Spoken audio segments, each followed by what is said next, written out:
Hi guys, if you were wanting to start the vampire counts and start a little vampire counts army, then why don't you have a look at the list that we've put together, which is for about 1,600 points. And it's enough to get you started, but I'll warn you right now, you're going to need a lot of models. I think generally across the board for vampire counts, you're going to need a lot of models. There may be a bit of balance in going with very few models. Well, there could be, but I mean, there's as with all these things, spamming lots of stuff that's really good tends to work. And in this case, let's face it, zombies are good. So, but we'll get into that in a wee minute. So, when it comes to setting up our list, like I say, 1,600 points is what we had to spend, and this is what we went for. We didn't go for any lords at all. No, couldn't afford a lord. No. We also did 1,600 point because, as well, it splits down easily into sections. Yeah. It does whenever you 25%. Is basically 400 points. It splits down nicely like that too. That's it. We're being lazy. We're being lazy. It made it far easier for us. But so we didn't go for any lords. We went for some heroes instead. The first thing we got then was our sort of main vampire, who's going to be our basically our general.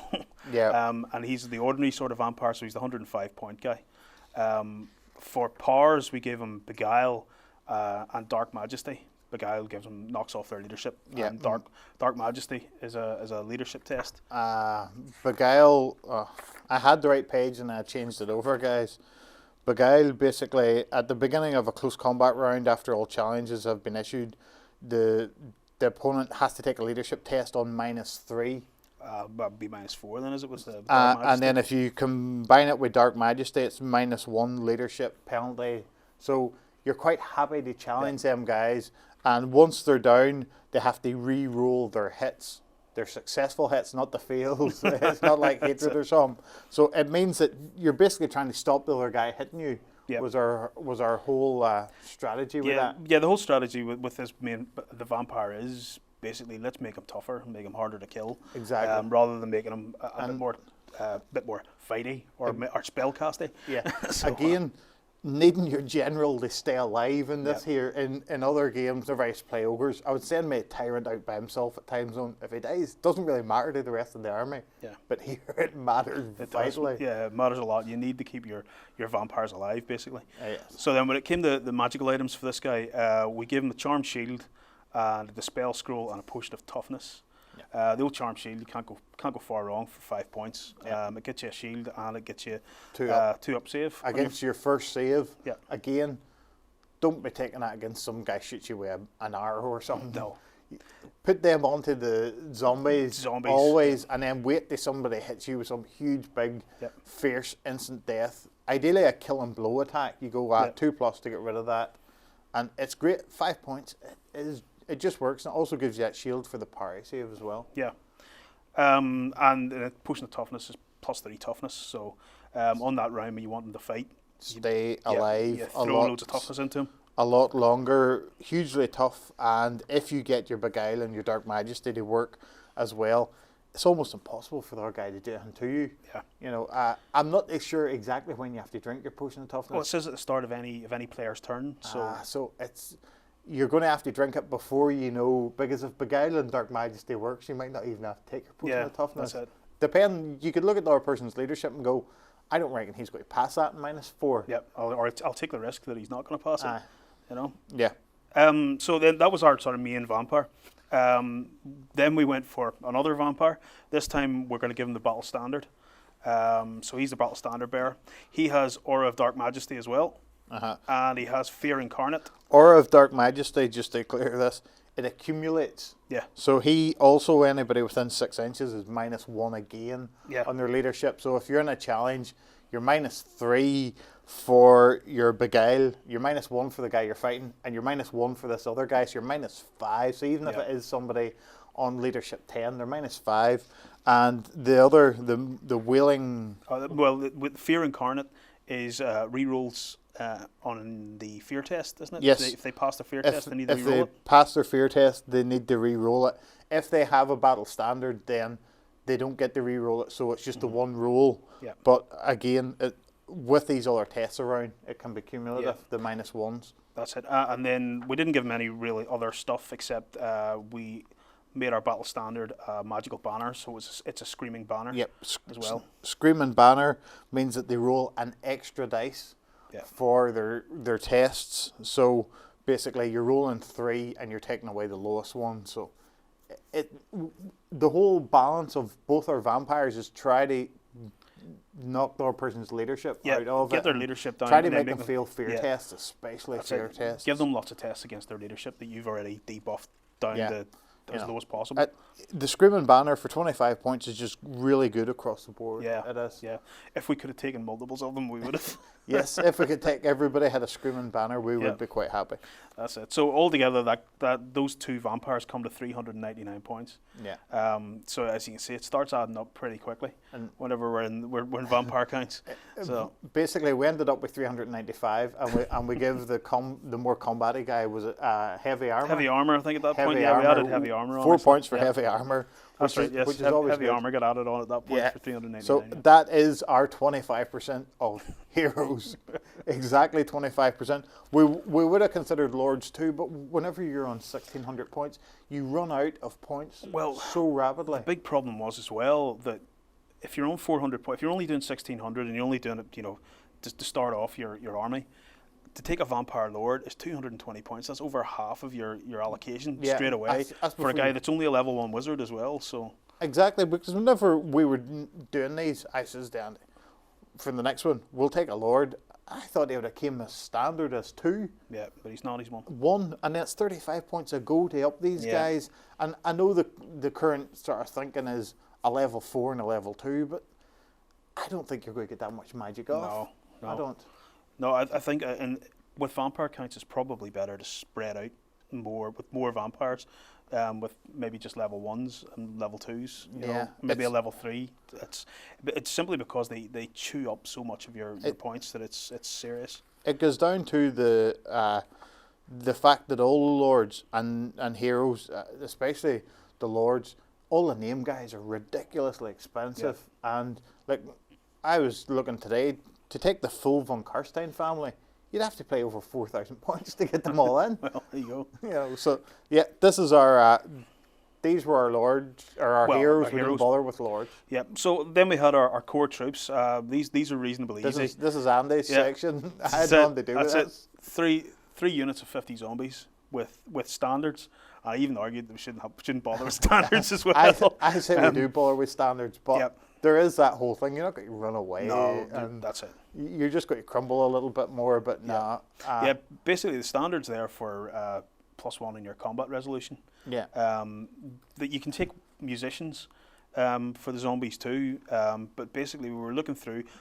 There are no effects in there that musicians have that they really do any good. Unless it's a drawn combat. Yeah, in which case you win. But against you really don't want to be drawn combats against zombies. No. But you could split these. You could go 5 units of 30, or mix them about. But we wanted a real hard core of guys in the middle of the board that just weren't going to run away. Basically, as I was saying, guys, this is why you're going to need so many models here, because we looked at it. We really wanted to put skeletons and stuff in, but when you look at how good zombies are, because you can bring back so many of them whenever you're. Not even bring them back. You can raise more and more. Basically, why would you not take loads of zombies? Exactly. They cause fear. If you manage to get your fear, I mean, remember with all these guys with fear incarnate and all these other fear, you're knocking your opponent down to 1 weapon skill. That's the same as a zombie. Exactly. So, they are toughness 3. Toughness 3, so strength 3, toughness 3. On a zombie. They're not that bad. Even an ogre is going to need a 4 or a 3 to win them. So they're not that bad. For 3 points each. Yeah, they always strike last. They've got all that sort of stuff. But the fact is that when you've got a horde of 50 of them, because I mean the best way to take all this stuff, of course, is in the horde form. So it's 10 across the in the front rank, and then five ranks of them. The only thing about taking skeletons is you can give skeletons a spear, and then get the fight in 3 ranks. Yeah. Or 4 ranks, which gives you a lot more, but then they cost twice as much. Basically twice as much as a zombie. Well, they're 5 points, I think. They get a free spear if you want to give them one. So there is an argument for skeletons, but this was Andy's corner of the book. There is an argument. There's an argument for skeletons, but the thing is, because you can resurrect so many, you can create so many more zombies. You know, you have to kill a whole load of zombies for it to be worthwhile. Yeah. You know, in the war of attrition, zombies are going to eventually get you. Yeah. You know, because you can keep bringing back more. Exactly. As long as you get your magic off, you're happy. Yeah, and even just fear, if you can get, as long as you get your fear to work, you know, you're happy across the board because it's weapon skill 1. You're all so equal with a zombie. Yeah, if they're bog standard Empire men, they're hitting you on a 4 and winning you on a 4 at that point. Yeah, you know. As well as which, of course, the other point being, if you've got your vampires in with those units, that's a massive unit to suck up all those shots and ranged attacks and all the rest of it. And if your zombie unit happens to get decimated in one turn because of a load of lucky rolls, well, there's another 2 units to 50 there. The vampires can scuttle off. Will leave and join this unit at this point. That's it. We've got a fresh unit. Again, it comes down to, unless you have hordes of guys, unless the other person has the same thing, blocks of 50, he's not going to beat this. He's not, you know, and you never, the whole advantage as well, a 3-point guy that just doesn't run away is great. Again, at this point, we were talking about some tactics as well. What would you do? Would you advance all these zombies forward? You know, there's something to be said for not going anywhere and just standing and making more and more zombies. Make the other guy come to you. Yeah. There's no advantage for you to get in early. Yeah. You might as well create lots more zombies before you get into the combat. That's it, yeah. And of course, the other one is then, how would you get anybody to come to you? Well, what you do is you can start attacking them on their side of the board, so they have to get to you before you start killing them. And the way to do that is to use some of the specials. The special section of the Vampire book is actually really good. It's the one where it says you can take up to 50% of your army as specials. Basically, in Vampire Counts, I think that's what you're going to be doing, is taking about 50% of it. I can see Vampire Counts books being all Lords, Heroes, Core, and Specials. See the rare section? There's nothing that does it for us in the rare section. Yeah, there's nothing great. Blood Knights, a Vargolf maybe. Bar that there. I don't like any of the rest of it. Is okay, but once again, it's a big target. And, you know, it's every chance of getting knocked over. But okay, so in the special section, we chose 3 units of 3 Vargeists with the Vargoyle upgrade, which comes in about 444 points then for those 3 units. 148 each. Yeah. And they're monstrous. Like they're really good. Fly. They have weapon skill 4, strength 5, toughness 4, 3 wounds, 3 attacks. The Vargoyle will get 4 attacks. They have leadership 7. They're vampiric, so they don't mind being away from the general's presence and all that there. They're frenzy, fly, undead. Yep. They just do it across the board. All the good stuff. They're basically a flying, frenzied ogre flying around the board. You know, if you played against ogres, that's what it is. An ogre with wings with frenzy. Yep. They'll get stomp at the end of that combat as well, so they'll put the boot in at the end of I just love the stomp fluff. I do. They're just good. Monsters infantry. Yep. They just do it. And 3 of them means you can chase cannons, artillery, anything basically. Yeah, basically and anything. Flanks and rears in the combat as well. That's it. They can have a go at practically anything. Is the main thing about it. Movement's great. Great movement. And again, what you can do is you can start hiring the guys to start coming towards your zombies as well. You know, it's good. They're good across the board. It was difficult to sit and not just spam those out ridiculously across the board. Yeah, I think of the new stuff that's come in, they are the top unit probably now. I can see these because these against Blood Knights, you'll fly, you'll charge Blood Knights in the flank or something like that there, and you'll win the combat. You know. Yeah. It's they just are good. So 3 units of these doing all your stuff, harrying, killing soft stuff. Yeah. And again, because you've got 3 units of 3 as well, if you really wanted to, you could combine 2 of them into a unit of 6. So you could have 2 ranks if you wanted to. It's probably not worth it, but if you can get the movement right, you could put a unit in each flank of a combat, 1 into the rear, because they're flying. And being a small unit as well of only 3, you've got good manoeuvrability to turn them around and whatnot. Yep. Okay, then the next unit we went for was a unit of 10 Fellbats for 160. Again, they're doing pretty much the same thing. The only thing why we chose Fellbats instead of just basically getting more Vargeist is that the Fellbats are probably better for going for things like artillery and anything lurking about the back of the board. Basically because the Fellbats are a bit more expendable than Vargeists. You don't mind if the Fellbats sit at the back of the board fighting cannons for the rest of the game. That's fine because that's what you want them to do. 160 points is 160 reasonable as well. Yeah, two wins, 2 attacks. 2 attacks, strength 3, toughness 3, initiative 3, fly. Unfortunately, they have a movement of 1. So if Thorax battering his anvil there and going, you can't fly, you've got a movement of 1. That's so if somebody's got something there, I think Skaven have a magic banner, it goes, you can't fly. They're pretty much pointless after that. But they are a nice little expendable unit. Again, get them behind the person, get them into flanks, rear, all of it. And they're reasonably good. Yeah, and not only that, of course, because we've got 10, you could, of course, divide them into 2 units of 5 again, if you wanted to go after multiple artillery or whatever. Mm-hmm. So that was our Fellbats. After that, we still had much more to spend in specials. Yeah. So we went for 5 Black Knights. The Black Knights have barding and lances and basically all the good upgrades we could get them, except the standard and musician and a champion. Basically, if you were being sensible, you might drop 10 zombies and get all your upgrades for these guys. But for me, of the cavalry that's out there, I know the Hex Wraiths and the Blood Knights and whatnot. Points wise, 21 points, 26. Coming in at strength 6 on the charge. They're bog standard strength 4, toughness 4, and they've got that skeletal steed that has that ethereal movement and whatnot.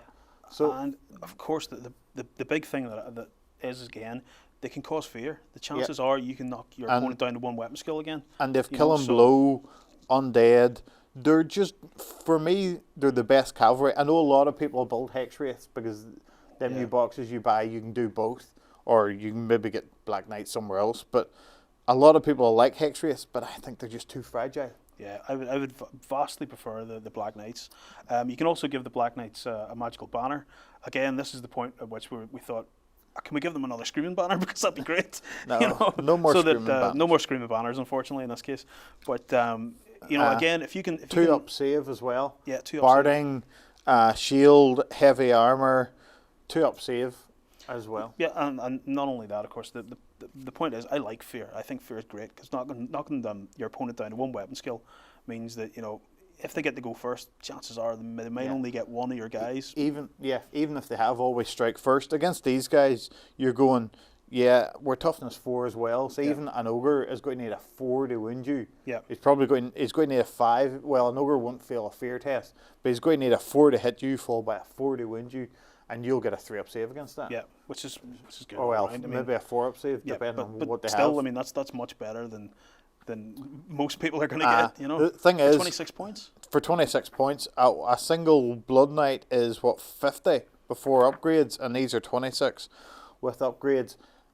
I think you can afford to lose these guys as well. They're not the end of it, but they're a good, solid cavalry unit. Yeah, if anything, the only problem with them is that they're not vampiric, so you need something. You're going to have to keep them relatively close to your general, but they have a movement of 8, and they'll still get to charge if they want to. So it's not the end of the world. It's not. So that's it. So I mean, that was basically our what we put together for 1,600 points. Again, the big expensive part, I think, there is the fact that 150 zombies. Well, believe it or not, I mean, at the current prices, if you were buying from places like Mantic and all the rest of it, 150 zombies probably isn't that bad.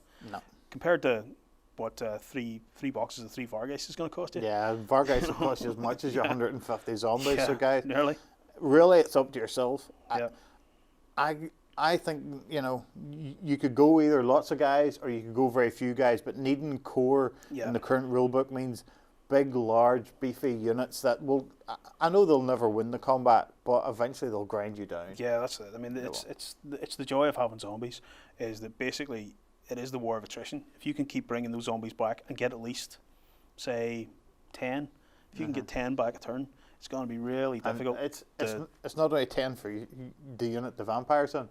It's 10 for every unit within range. That's right, every unit within range. So if you have 3 big units, you have a chance if you're casting that spell on a 12 to get all 3 units of 10 guys. So you may only get it off once per turn, but if that's getting you 30 guys up, that's all right. Yeah, that's great. So there you go, guys. What would you change? Would you add anything? Take anything away? Do we need that 220 point vampire lord, or can you just about manage to squeak in with with the ordinary vampire. Why don't you drop some comments below and tell us all about it?